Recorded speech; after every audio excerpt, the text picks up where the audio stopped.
Hello everyone, ठीक, स्वागत है आपका हमारे YouTube channel class live learning solution पर। मैं मनीष कुमार सिंह। ठीक, तो दोस्तों हम जो है इतिहास और अन्य सभी सब्जेक्ट, जीएस के सभी सब्जेक्टों की ठीक प्रश्नोत्तरी अर्थात वो क्वेश्चन जो आरआरबी, एनटीपीसी और यूपीएसआई के एग्जामों में आ चुके हैं तथा आने की पूर्ण संभावना रखते हैं, उसकी एक श्रृंखला चला रहे हैं। ठीक है, तो उसी कड़ी में हम आज अगला लेक्चर लेकर आए हैं अपना भारतीय संविधान पर, जिसके पहले क्लास में हम ठीक संवैधानिक इतिहास व भाग 1 तथा भाग 2 से संबंधित क्वेश्चंस को देखेंगे। ठीक है, कि क्या है ये क्वेश्चंस और इनका पूरा डिस्क्रिप्शन जानेंगे कि किस तरह से, ठीक है, कि किस तरह से हम इन क्वेश्चंस को सॉल्व करें तथा उन्हें समझें, जिससे कि हमें बार बार रटने की आवश्यकता ना पड़े, एक बार समझ लिया जाए। ठीक है, जिससे कि आगे भी हमारे लिए क्या हो जाए, आसान हो जाए। ठीक है, तो चलिए शुरुआत करते हैं आज की सेशन की। ठीक है, जिससे पहला क्वेश्चन क्या है हमारा, कलकत्ता में सर्वोच्च न्यायालय की स्थापना कब हुई? ठीक है, दिल्ली का नहीं पूछ रहे हैं, ध्यान दीजिएगा, तो जल्दी से जवाब दे दीजिए आप। ठीक है, ऑप्शन ए क्या दिया है, 1773, बी 74, सी 1861 और डी 1950। तो क्या जवाब होगा, जल्दी से बताइए। ठीक है, तो जवाब क्या हो जाएगा, 1774। आपको पता होगा 1773 के रेगुलेटिंग एक्ट से सर्वोच्च न्यायालय की बात की गई और 74 में स्थापित हो गया। कब? 74 में, जिसका पहला मुख्य न्यायाधीश कौन था, सर एलिजा एम्पे। ठीक है, कौन था, सर एलिजा एम्पे। पहला मुख्य न्यायाधीश कौन, सर एलिजा एम्पे। इसके साथ 3 अन्य न्यायाधीश भी थे, कौन कौन, हाइड, लिमेस्टर और चैम्बर्स। ठीक है, हाइड, लिमेस्टर और चैम्बर्स। ठीक है, तो क्लियर है, पहले सवाल का जवाब क्या हो गया, 1774। ठीक है, चलिए दूसरा सवाल देखते हैं। किस अधिनियम द्वारा कंपनी पर संसदीय प्रभाव स्थापित हुआ? कंपनी से तात्पर्य किससे है, ईस्ट इंडिया कंपनी से। ठीक है, किससे, ईस्ट इंडिया कंपनी से। जल्दी से जवाब दीजिए। ठीक है, क्या होगा, 1813 का चार्टर एक्ट, 73 का रेगुलेटिंग एक्ट, 33 का चार्टर एक्ट या 35 का भारत शासन अधिनियम? तो क्या जवाब सही होगा? ठीक है, जल्दी बताइए। 1773 का रेगुलेटिंग एक्ट, बिल्कुल सही। क्या, 1773 का रेगुलेटिंग एक्ट। इसी रेगुलेटिंग एक्ट द्वारा कंपनी पर संसदीय नियंत्रण की शुरुआत की गई।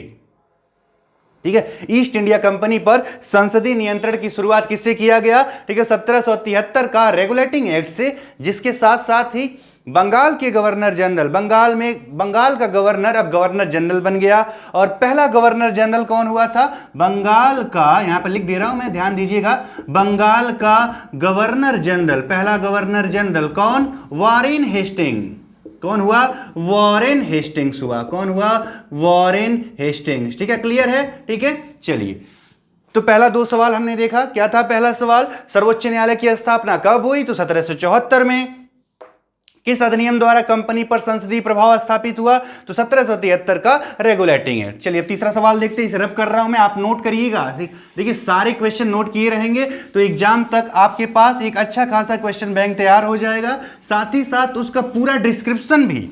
ठीक है, क्योंकि अन्य कहीं से अगर आप पढ़ते हैं तो ऑप्शन में ए बी इस तरह दिया रहेगा, पूरा डिस्क्रिप्शन नहीं मिलेगा, लेकिन हम आपको उसका पूरा फुल डिस्क्रिप्शन दे रहे हैं, जिससे कि ठीक है आपके समझने के लिए आसानी हो। तो चलिए अगला क्वेश्चन देखते हैं। अगला क्वेश्चन क्या कह रहा है कि किस अधिनियम द्वारा, ठीक है, अगला क्वेश्चन क्या कह रहा है, किस अधिनियम द्वारा एक कंपनी के कर्मचारियों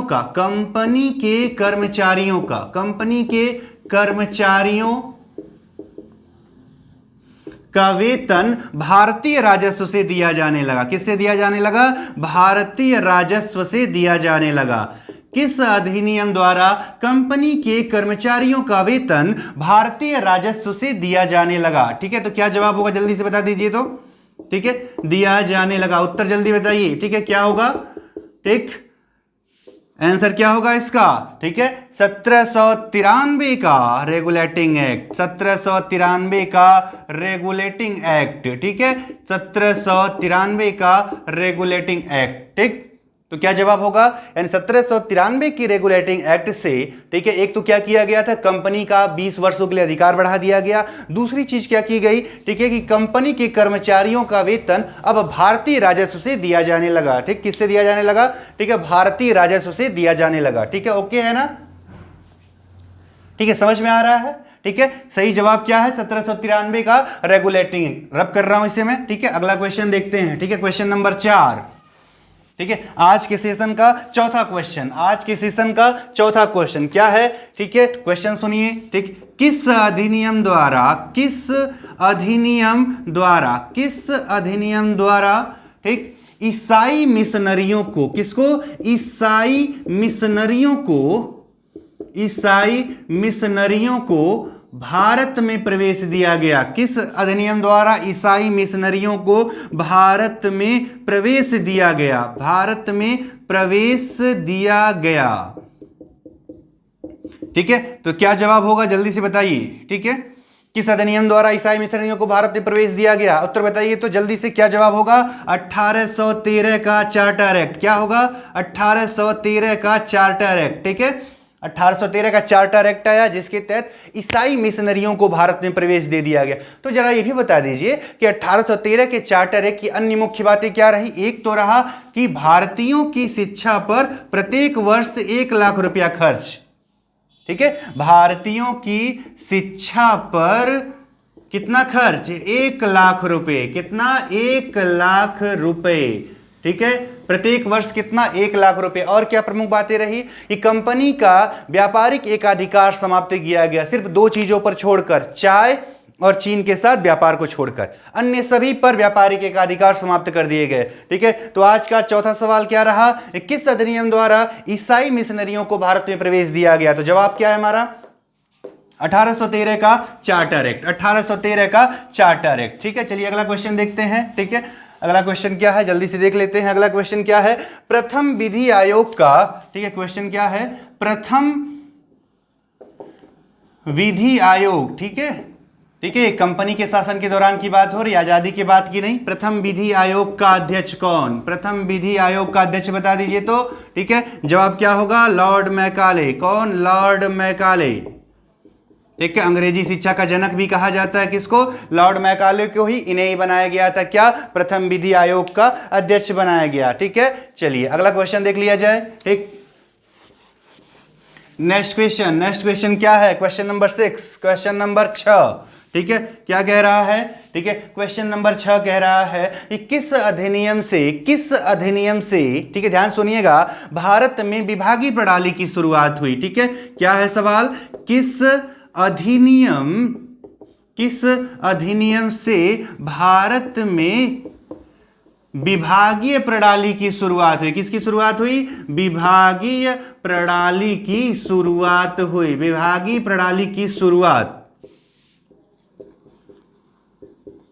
ठीक, किस अधिनियम से भारत में विभागीय प्रणाली की शुरुआत हुई। तो जवाब क्या होगा, जवाब बताइए तो, जवाब बताइए जल्दी से। ठीक है, ठीक, बताइए जल्दी से क्या होगा जवाब, किस अधिनियम से भारत में विभागीय प्रणाली की शुरुआत हुई। तो 1861 का भारत परिषद अधिनियम, 1861 का भारत परिषद अधिनियम।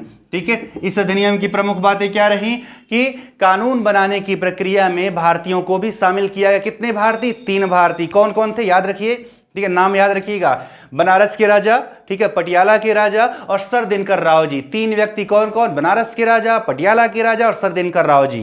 ठीक है, इसी अधिनियम से, ठीक है, भारत में विभागीय प्रणाली व मंत्रिमंडलीय प्रणाली की क्या हो गई थी, शुरुआत हुई। किस अधिनियम से, 1861 का अधिनियम। चलिए अगला क्वेश्चन देखते हैं।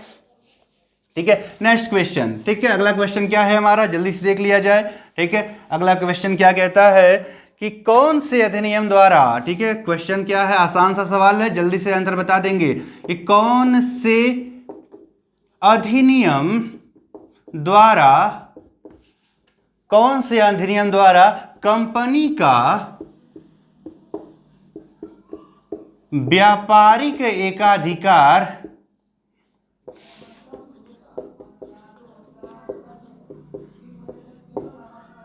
पूर्ण रूप से समाप्त कर दिया गया, पूर्ण रूप से समाप्त कर दिया गया। ठीक, ठीक है, आंसर पता है आपको, जल्दी से बता दीजिए तो। किस अधिनियम द्वारा कंपनी का व्यापारिक एकाधिकार पूर्ण रूप से, ठीक है, सवाल ध्यान सुने, पूर्ण रूप से, तो क्या जवाब होगा आपको पता है 1833 का चार्टर एक्ट। ठीक है, ठीक, वैसे ध्यान दीजिए व्यापारिक एकाधिकार तो 1813 के चार्टर से समाप्त किए गए थे, लेकिन चाय और चीन बच गया था। ठीक है, उसको भी समाप्त कर दिया किसके माध्यम से, 1833 के चार्टर एक्ट के माध्यम से। किसके माध्यम से, 1833 के चार्टर एक्ट के माध्यम से। चलिए ये सवाल हो गया हमारा। अगला सवाल, ठीक है, नेक्स्ट सवाल की तरफ बढ़ते हैं। ठीक है, नेक्स्ट क्वेश्चन, इसे नोट करते चलेंगे। ठीक है, अपनी कॉपी में इसे सारे क्वेश्चंस नोट करेंगे। ठीक है, जिससे कि आपका एक क्वेश्चन बैंक तैयार होगा, जो कि एग्जाम के लिए, एग्जाम टाइम में रिवीजन बड़ा आसानी से हो जाएगा।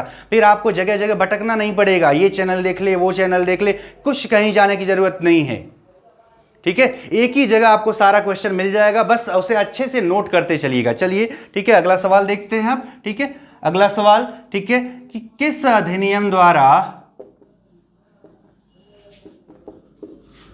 अधिनियम द्वारा भारत में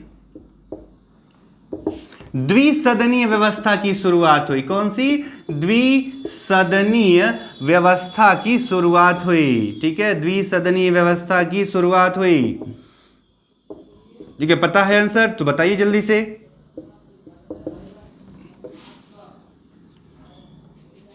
किस अधिनियम द्वारा भारत में द्विसदनीय व्यवस्था की शुरुआत हुई? तो क्या जवाब होना चाहिए? ठीक है, जल्दी से बता दीजिए तो कमेंट बॉक्स में लिख के। ठीक है, 1919 का भारत शासन अधिनियम, 1919 का भारत शासन अधिनियम। ठीक है, 1919 का भारत शासन अधिनियम। ठीक है, वीडियो को शेयर भी करिए, अपने दोस्तों तक भी पहुंचाइए। ठीक है, उन लोगों को भी इस पे, ठीक है, ज्यादा से ज्यादा शेयर करवाइए, जिससे कि हमें भी प्रोत्साहन मिलता रहे। ठीक है, 1919 का भारत शासन अधिनियम। ठीक है, इस अधिनियम की बात करें तो इसी अधिनियम से महिलाओं को मताधिकार मिला। ठीक है, साथ ही साथ कैग की स्थापना की बात हुई, यूपीएससी ने संघ लोक सेवा आयोग की बात हुई। ठीक है, इसी अधिनियम द्वारा प्रांतों में द्वैत शासन लगाया गया था। ठीक है, ये सारी बातें किसमें रही? 1919 का भारत शासन अधिनियम के द्वारा। चलिए अगला सवाल बढ़ा जाए। अगला सवाल क्या कहता है कि मार्ले मिंटो सुधार किससे संबंधित है? ठीक है, अगला सवाल आसान सा सवाल, बिल्कुल आसान है। क्या? मार्ले मिंटो सुधार, ठीक है, किससे संबंधित है? किससे संबंधित है? ठीक है, किससे संबंधित है? ठीक है, किससे संबंधित है? ठीक है, तो जवाब क्या होगा बताइए तो जरा। पृथक निर्वाचन व्यवस्था। किससे? पृथक निर्वाचन व्यवस्था। पृथक निर्वाचन व्यवस्था। ठीक है, 1919 के अधिनियम को क्या कहते हैं? मार्ले मिंटो सुधार भी कहते हैं। एक लोग क्या भारत सचिव थे, दूसरा वायसराय थे। ठीक है, इस अधिनियम द्वारा पृथक निर्वाचन व्यवस्था की क्या की गई थी? शुरुआत किसके लिए? मुस्लिम वर्ग के लिए। ठीक है, किसमें बात की गया था? 1909 के अधिनियम में। किसमें? 1909 के अधिनियम में। ठीक है, चलिए अगला सवाल देख लेते हैं जल्दी से। तो चलिए नेक्स्ट सवाल, नेक्स्ट क्या कह रहा है? ठीक है, ठीक, नेक्स्ट क्या कहता है? ठीक, देखते हैं भाई क्या कह रहा है। कह रहा है अखिल भारतीय संघ की स्थापना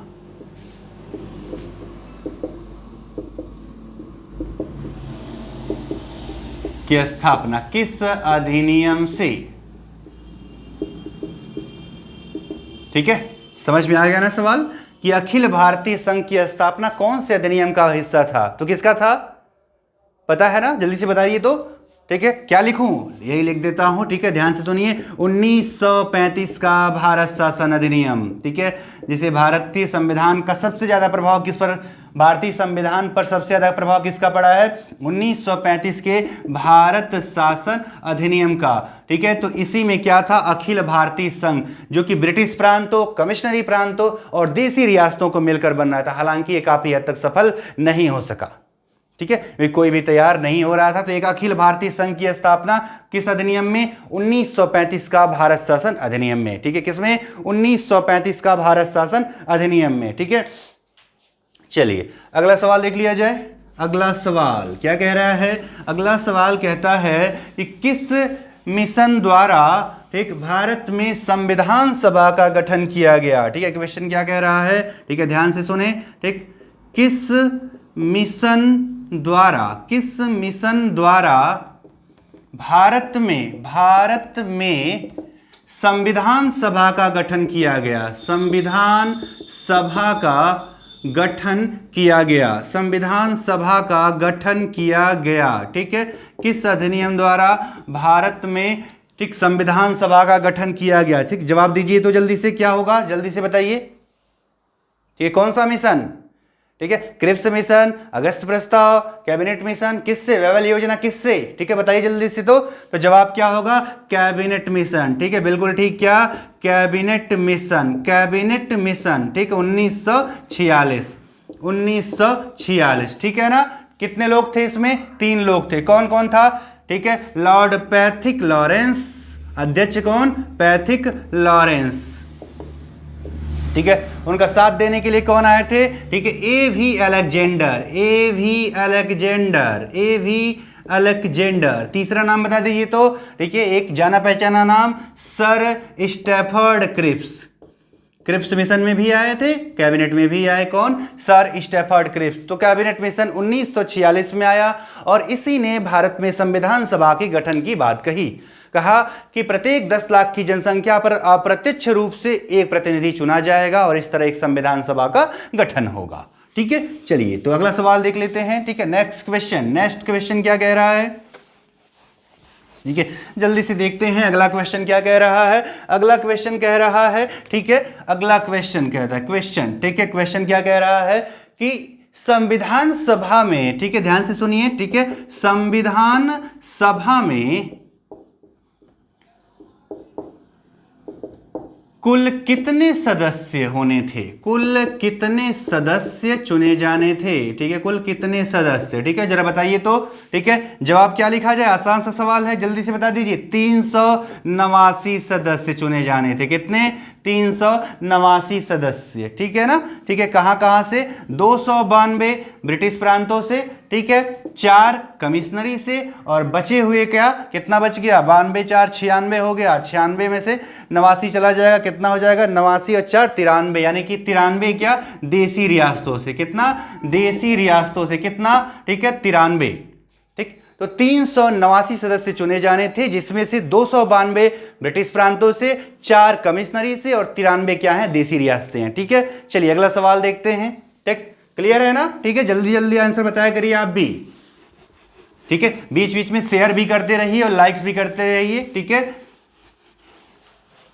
वीडियो को लाइक करिए, शेयर करिए, ज्यादा से ज्यादा लोगों तक पहुंचाइए। ठीक, चलिए, ठीक है, क्योंकि फ्री ऑफ कॉस्ट दिया जा रहा है, तो आप भी थोड़ी हमारी मदद करें और इसे लाइक करें, शेयर करें, सब्सक्राइब किए हैं और अपने और मित्रों में, अपने साथियों में भी इसे पहुंचाएं। ठीक है, अगला सवाल, संविधान सभा में कितनी महिलाएं?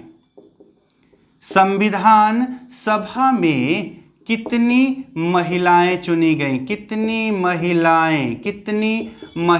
ठीक है, जरा जल्दी से आंसर बता दीजिए तो। कितनी महिलाएं? 15 महिलाएं। कितनी? संविधान सभा में 15 महिलाएं चुनी गई थी, जैसे राजकुमारी अमृता कौर जैसे लोग प्रमुख थे। ठीक, 15 महिलाएं। ठीक है, यहां यह भी जान लें कि अनुसूचित जाति से कितने? 26 किससे? एससी यानी कि अनुसूचित जाति, और 33 अनुसूचित जनजाति से। किससे? अनुसूचित जनजाति से। ठीक है, संविधान सभा में कुल कितनी महिलाएं? 15 महिलाएं। अनुसूचित जाति के कितने लोग? 26, और जनजाति के कितने? 33 लोग। चलिए, ये सवाल हो गया, नोट करते रहिए। ठीक है, ठीक, आंसर ही बताइए, नोट भी करते रहिए। ठीक, सब लोग कॉपी पेन उठा के इसे नोट करते रहें। ठीक है, अगला सवाल क्या है? ठीक है, अगला सवाल ये है कि संविधान किसने लिखा? संविधान किसने लिखा? ठीक है, तो आंसर क्या लिखेंगे बताइए तो जल्दी से। तो किसने लिखा? किसने बनाया? नहीं बनाया तो आप जानते हैं डॉक्टर भीमराव अंबेडकर ने। ठीक है, यहां बात क्या हो रही है? ठीक है, किसने लिखा? तो जवाब क्या होगा? प्रेम बिहारी नारायण रायजादा। प्रेम बिहारी नारायण रायजादा। ठीक है ना, प्रेम बिहारी नारायण रायजादा। ठीक है, कौन सी भाषा में लिखा था? अंग्रेजी में लिखा था। किस में लिखा था? अंग्रेजी में लिखा था। शैली क्या थी? इटैलिक थी। शैली क्या थी? इटैलिक थी। ठीक है। तो प्रेम बिहारी नारायण रायजादा जी ने संविधान को लिखा था कौन सी भाषा में? अंग्रेजी भाषा में, ठीक है। शैली क्या अपनाई थी? इटैलिक अपनाई थी। तो संविधान में चित्रों को किसने बनाया था? तो संविधान में चित्रों को किसने बनाया था? तो शांति निकेतन के नंदलाल बोस, यानी चित्रकारी किसने किया था? नंदलाल बोस व ब्यूहर राम मनोहर। ब्यूहर राम मनोहर दोनों लोग कहां से जुड़े थे? शांति निकेतन। शांति निकेतन की स्थापना किसने किया था? रविंद्रनाथ टैगोर जी ने, ठीक है। पश्चिम बंगाल कलकत्ता में क्या? शांति निकेतन। नंदलाल बोस व बी राम मनोहर ने संविधान में सजावट व चित्रकारी का कार्य किया है। सजावट व चित्रकारी किसने किया है? नंदलाल बोस व बी राम मनोहर ने, ठीक है। चलिए अगला क्वेश्चन देखते हैं। संविधान बनाने में कुल कितनी बैठकें हुई, यानी संविधान के लागू होने तक कुल कितनी बैठकें हुई, ठीक है। कुल कितनी बैठकें हुई, ठीक। क्वेश्चन क्या है? संविधान बनाने में कुल कितनी बैठकें, कुल कितनी बैठकें हुई, कुल कितनी बैठकें, ठीक है। तो जवाब क्या होगा? 11 की 12? 12। 11 बैठक कब हुआ था? 26 नवंबर 1949 को। उसके बाद 24 जनवरी 1950 को 12वीं बैठक बुलाई गई, जिस दिन उपस्थित सदस्यों ने क्या किया था? हस्ताक्षर किया था। और संविधान हमारा पूरी तरह से 26 जनवरी को क्या हो गया था? लागू हो गया था। 24 जनवरी 1950 को 12वीं बैठक। 12वीं बैठक कब हुई थी? 12वीं बैठक कब? 24 जनवरी 1950 को। बड़ा ही महत्वपूर्ण दिन। इसी दिन जनगण मन को राष्ट्रगान के रूप में अपनाया गया। उत्तर प्रदेश का स्थापना दिवस, ठीक है, क्योंकि संयुक्त प्रदेश का नाम बदलकर क्या रख दिया गया था? उत्तर प्रदेश रख दिया गया था, ठीक। इसी दिन राजेंद्र प्रसाद को देश का प्रथम राष्ट्रपति चुना गया, ठीक है।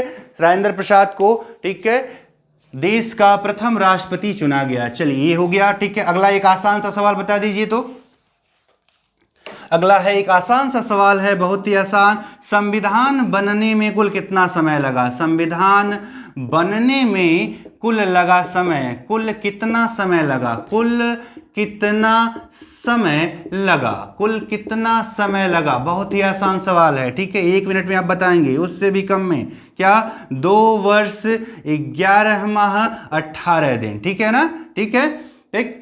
9 दिसंबर से लगाए कब तक? 26 नवंबर तक। 2 वर्ष 11 माह और 18 दिन लगे थे। कितने दिन लगे? 2 वर्ष 11 माह और 18 दिन, ठीक। संविधान बनने में लगा कुल समय 2 वर्ष 11 माह 18 दिन। अगला सवाल देख लेते हैं जल्दी से। अगला सवाल क्या कहता है, ठीक है, ठीक। अगला सवाल कहता है, यदि किसी नए राज्य का, यानी नए राज्य का भारत संघ में प्रवेश, भारत संघ में प्रवेश किस अनुच्छेद के तहत है? प्रवेश किस अनुच्छेद के तहत? किस अनुच्छेद के तहत, ठीक है, बताइए तो, ठीक है। समझ रहे हैं ना क्वेश्चन, ठीक। नए राज्य का भारत संघ में प्रवेश किस अनुच्छेद के तहत? तो अनुच्छेद 2। कौन सा अनुच्छेद है? आर्टिकल 2, यानी कि अनुच्छेद 2 के तहत, ठीक है। 2 क्या कहता है कि संघ में नए राज्य का प्रवेश, यह शक्ति किसे प्रदान की गई है? संसद को प्रदान की गई, ठीक है। नए राज्य की स्थापना नहीं कर रहे हैं, ठीक है। ऐसा नहीं कर रहे हैं कि एक राज्य से काट कर दूसरा राज्य, वो तो 3 के तहत हो जाएगा। ये क्या है? नए राज्य का प्रवेश किसमें? भारत संघ में। तो कौन सा अनुच्छेद? अनुच्छेद 2, अनुच्छेद 2, ठीक है। भाग 1 में अनुच्छेद 1 से 4 तक है ना, जहां 1 में आप कहते हैं भारत राज्यों का, भारत अर्थात इंडिया राज्यों का क्या होगा? संघ होगा, ठीक है। चलिए अगला सवाल क्या है? संविधान के प्रारंभ पर नागरिकता, कौन सा अनुच्छेद है? संविधान के प्रारंभ पर नागरिकता, प्रारंभ पर नागरिकता किस अनुच्छेद के तहत? नागरिकता किस अनुच्छेद के तहत, ठीक है, किस अनुच्छेद के तहत, ठीक है।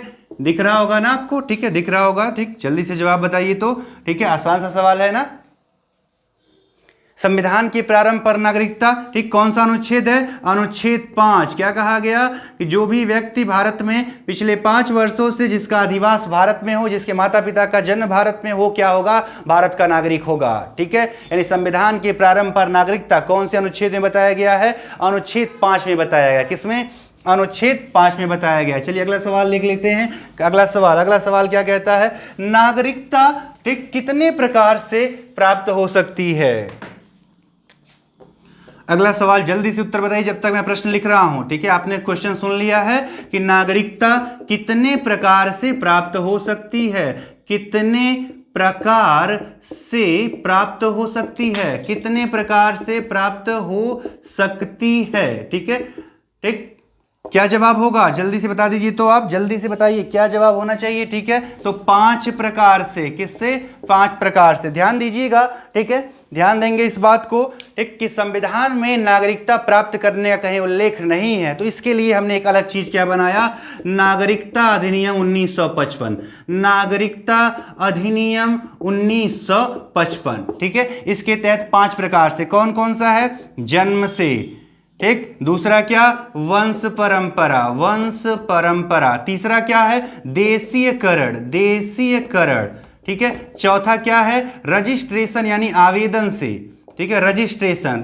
ठीक है, और पांचवा क्या है? भूभाग सम्मेलन। भूभाग सम्मेलन। ठीक, ओके है ना? ठीक है, चलिए आपने ये जाना 5 प्रकार से नागरिकता किसमें उल्लेख है? नागरिकता अधिनियम 1955 में उल्लेख है। नागरिकता अधिनियम 1955 में इसका उल्लेख किया गया है कि नागरिकता कितने प्रकार से प्राप्त हो सकती है? 5 प्रकार से। ठीक है, चलिए अगला सवाल देख लेते हैं। अगला सवाल यह है कि अंतरिम सरकार में वित्त मंत्री कौन था? ठीक है मित्रों, इसे लाइक भी करिए, ज़्यादा से ज़्यादा लोगों को इनवाइट करिए। ठीक है, नोटिफिकेशन भेजिए, शेयर करिए। ठीक है, जिससे कि आप सब इससे जुड़ सकें। ठीक है, और ज़्यादा से ज़्यादा लाइक और शेयर करिए। ठीक है, चलिए अगला सवाल क्या है? अंतरिम सरकार में वित्त मंत्री कौन था? वित्त मंत्री कौन था? ठीक है, तो जवाब क्या होगा बताइए। तो क्या होना चाहिए जवाब? ठीक है, वित्त मंत्री कौन था? तो लियाकत अली। मुस्लिम लीग के नेता कौन? लियाकत अली। ठीक है, अंतरिम सरकार का गठन 2 सितंबर 1946 को हुआ था। ठीक है, अंतरिम सरकार का गठन कब? 2 सितंबर 1946 को हुआ था, जिसके मुखिया तो वैसे लॉर्ड माउंटबेटन साहब थे। ठीक है, परंतु इसका प्रधानमंत्री या उप प्रमुख कौन बनाया गया था? एक पंडित जवाहरलाल नेहरू, जिसमें वल्लभ भाई पटेल को गृह सूचना और प्रसारण मिला था। ऐसे ही अन्य विभाग बटे थे, जिसमें से मुस्लिम लीग के नेता लियाकत अली को क्या मिला था? वित्त मंत्रालय मिला था। चलिए अगला सवाल देख लेते हैं। ठीक है, संविधान सभा के चुने हुए अस्थायी अध्यक्ष कौन थे? ठीक है, क्वेश्चन क्या है हमारा?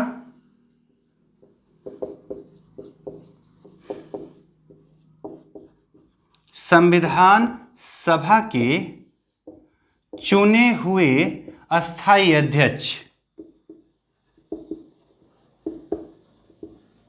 ठीक है, कौन थे?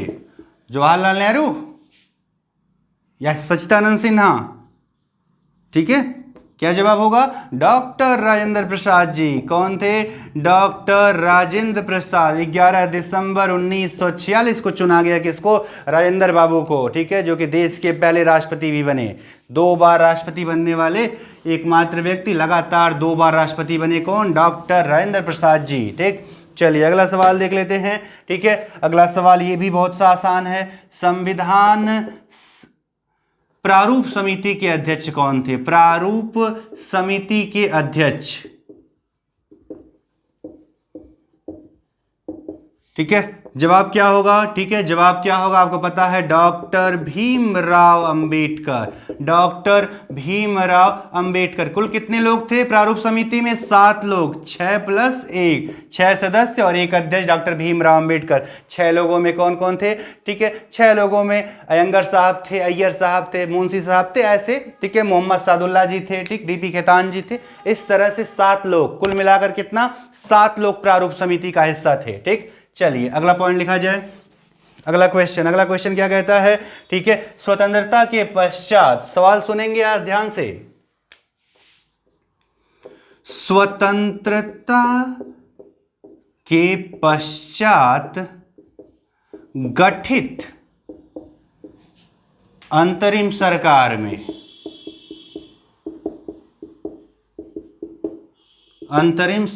में कानून मंत्री कौन था? कौन था, के.एन. काटजू, ठीक है, या आसफ अली, ठीक, दोनों में से कोई नहीं। कौन था, डॉक्टर भीमराव अंबेडकर जी, डॉक्टर भीमराव अंबेडकर, ठीक है। तो स्वतंत्रता के पश्चात जो अंतरिम सरकार गठित हुई थी, ठीक है, उसमें कानून मंत्रालय किसे मिला था, ठीक, डॉक्टर भीमराव अंबेडकर के, क्योंकि उनसे बड़ा कोई कानून का ज्ञाता नहीं था, ठीक, इसीलिए उनको मिला। चलिए एक और सवाल देखते हैं, संविधान सभा का संवैधानिक सलाहकार कौन था, ठीक है, संविधान सभा का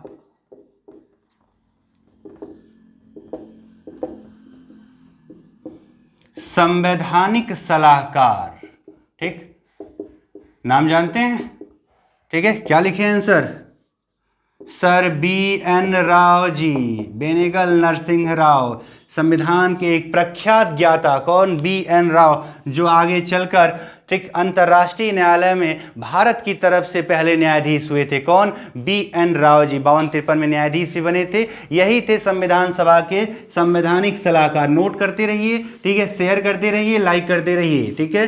चलिए अगला सवाल क्या देखते हैं, अगला सवाल ये है, ठीक है, क्वेश्चन क्या है, किसने कहा था, किसने कहा था संविधान सभा कांग्रेस थी, संविधान सभा कांग्रेस थी और कांग्रेस ही संविधान सभा थी, और कांग्रेस ही संविधान सभा थी। बताइए तो जल्दी से, किसने कहा था, ठीक, पता है आपको, ठीक है, जल्दी से ऑप्शन में लिख के बताएं, ठीक है, क्या होगा, ठीक है, सही जवाब क्या होगा, ग्रेनविल ऑस्टिन। कौन, जी ऑस्टिन, जी ऑस्टिन, ग्रेनविल ऑस्टिन, ठीक है, जवाब क्या हो गया, ग्रेनविल ऑस्टिन साहब ने कहा था कि संविधान सभा कांग्रेस थी और कांग्रेस ही संविधान थी, संविधान सभा थी, ठीक है, ठीक है, संविधान सभा कांग्रेस थी और कांग्रेस भारत था, थोड़ा सा गलत हो गया, ठीक है, कांग्रेस ही भारत था,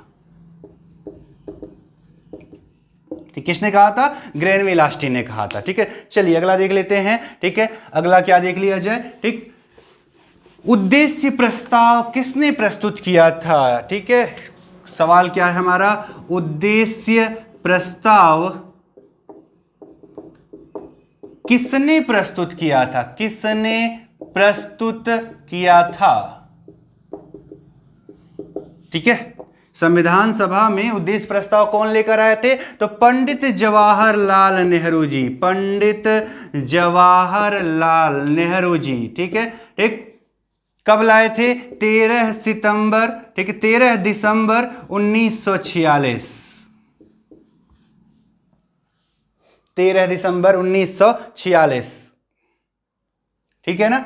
पास कब हुआ था, 22 जनवरी 1947 को, और इस तरह से संविधान सभा में प्रस्तावना सबसे बाद में लेकिन जोड़ा गया था, ठीक। तो आज की क्लास में हमने किससे संबंधित क्वेश्चन किए, ठीक है, भाग 1 व संवैधानिक विकास और कुछ हद तक नागरिकता से संबंधित, ठीक है।